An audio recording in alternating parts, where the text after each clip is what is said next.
Hoje a gente vai ver o livro de Eclesiastes.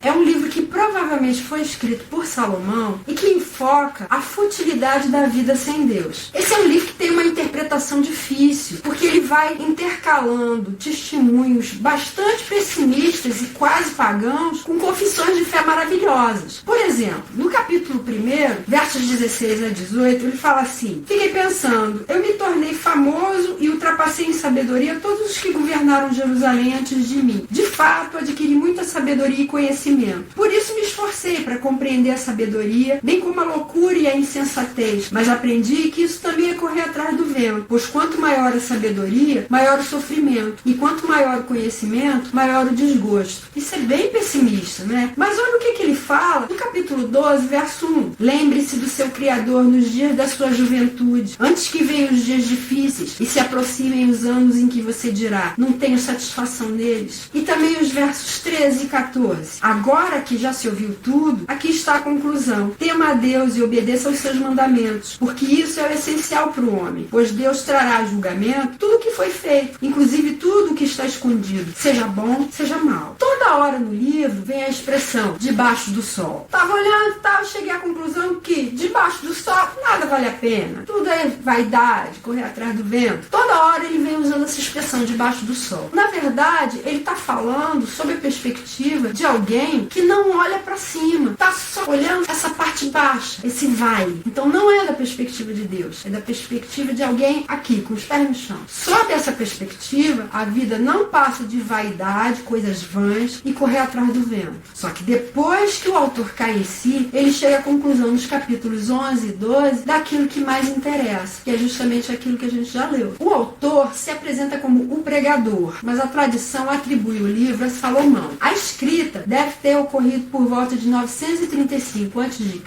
em Jerusalém. O nome do livro no hebraico é Coelet, o pregador, e no grego é Eclesiastes, palavras do pregador. O tempo de ação é no final da vida de Salomão, e o verso-chave que resume a ideia central do livro está no capítulo 2, verso 11. Contudo, quando avaliei tudo o que as minhas mãos haviam feito e o trabalho que eu tanto me esforçara para realizar, percebi que tudo foi inútil, foi correr atrás do vento. Não há nenhum proveito no que se faz debaixo do sol. E como o livro pode ser dividido, eu coloquei 3 partes. A primeira, do capítulo 1 até o 4, conta a experiência do pregador. A experiência dele buscando sentido na sabedoria, buscando sentido nos prazeres, no trabalho árduo e chegando à conclusão de que tudo isso é futilidade, traz muita dor, muito sofrimento. A segunda parte vai do capítulo 5 ao 10 e é a exortação que o pregador faz à luz dessa experiência dele. Ele fala, olha, aproveita a sua vida, porque quando você morrer, quando você for pro além, lá não vai ter trabalho, não vai ter essas alegrias que a gente encontra por aqui. É uma visão bastante seca, com um pessimismo que impede o pregador de enxergar aquelas coisas que a Bíblia fala a respeito da vida por vir. E a terceira parte são os capítulos 11 e 12, que mostram a conclusão do pregador, de como a única coisa que tem sentido na vida é viver segundo aquilo que agrada a Deus. E como é que Jesus pode ser visto aí? Ele pode ser visto como a finalidade da vida. No capítulo 12, verso 13, está escrito: agora que já se ouviu tudo, aqui está a conclusão. Tema a Deus e obedeça aos seus mandamentos, porque isso é o essencial para o homem. Em outra versão está escrito assim: de tudo que se tem ouvido, a suma é: teme a Deus e guarde os seus mandamentos, porque isso é o dever de todo homem. A suma, a finalidade é Jesus. Ele que mostrou como é que a gente deve temer a Deus, como é que a gente pode viver corretamente, como é que a gente pode viver para Ele e com Ele. Em Efésios 1, versos 9 e 10, Paulo fala assim: Deus nos revelou o mistério da sua vontade de acordo com o seu bom propósito que Ele estabeleceu em Cristo, isto é, de fazer convergir em Cristo todas as coisas, celestiais ou terrenas, na dispensação da plenitude dos tempos. Deus fez com que todas as coisas, todo o universo, coisas terrenas, coisas espirituais, coisas do passado, coisas do futuro, coisas do presente, tudo convergisse em Jesus. Jesus é a suma da vida. Jesus é a finalidade da vida. Jesus é a nossa finalidade. E em Colossenses 1, de 15 a 20, ele também fala que Jesus é a imagem do Deus invisível, o primogênito sobre toda a criação, pois nele foram criadas todas as coisas nos céus e na terra, as visíveis e as invisíveis, sejam tronos ou soberanias, poderes ou autoridades. Todas as coisas foram criadas por ele e para ele. Ele é antes de todas as coisas, e nele tudo subsiste. Ele é a cabeça do corpo, que é a igreja. É o princípio e o primogênito dentre os mortos, para que em tudo tenha a supremacia, pois foi do agrado de Deus que nele habitasse toda a plenitude, e por meio dele reconciliasse consigo todas as coisas, tanto as que estão na terra quanto as que estão nos céus, estabelecendo a paz pelo seu sangue derramado na cruz. E que lições a gente pode extrair? A primeira é que Salomão buscou o sentido da vida e a felicidade na ciência. Isso está lá no capítulo 1, versos 4 a 11. Buscou também na filosofia, capítulo 1, versos 12 a 18.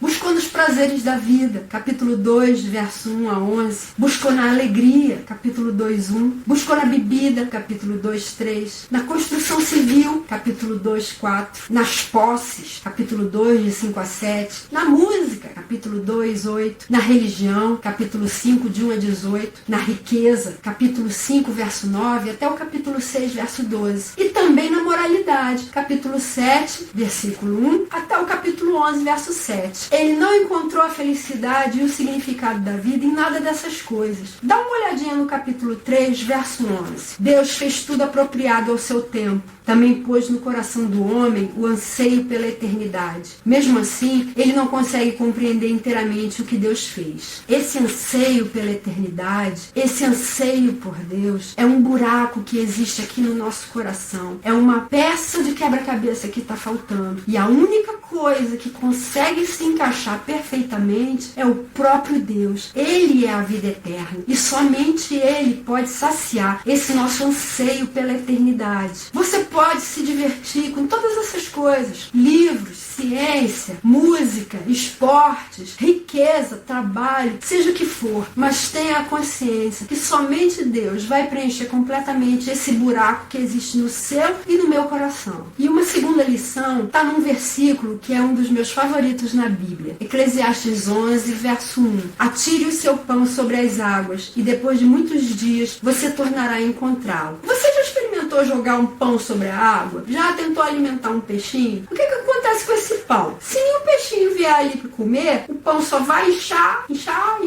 depois ele vai se dissolver e nada vai ter acontecido. Pelo menos aparentemente. Na verdade, quando você está tirando seu pão sobre as águas, tanto os peixes quanto micro-organismos vão se alimentar daquilo. Mais para frente, o micro-organismo vai ser comido por um peixinho bem pequeno. Mais para frente, o peixe bem pequeno vai ser comido pelo peixe maiorzinho. E daí por diante. Até que um belo dia, quando você estiver pescando, um peixe bem grande, que talvez tenha se alimentado de um peixe menor, que comeu um outro menor, que comeu outro menor, que comeu um micro-organismo, que se alimentou daquele pãozinho que você jogou, vai parar na sua mão. E você vai ter a recompensa daquele pão que você jogou sobre as águas. O que isso significa? Você não sabe o que a vida pode lhe trazer, mas invista. Não estou falando de dinheiro, não. Eu estou falando de investir naquilo que interessa, nos seus sonhos, nas pessoas, nas coisas que interessam a Deus. Esses vídeos que eu estou publicando foram lançados de um jeito bastante humilde, bastante despretensioso. Mas eu tenho esperança de que esse pão que eu estou lançando sobre as águas, algum dia vai voltar para mim, na forma de pessoas com vidas modificadas, com vidas se entregando a Jesus, com vidas que descobriram o prazer e a maravilha, que é mergulhar na palavra de Deus. Não ficar só ali na superfície, mas mergulhar o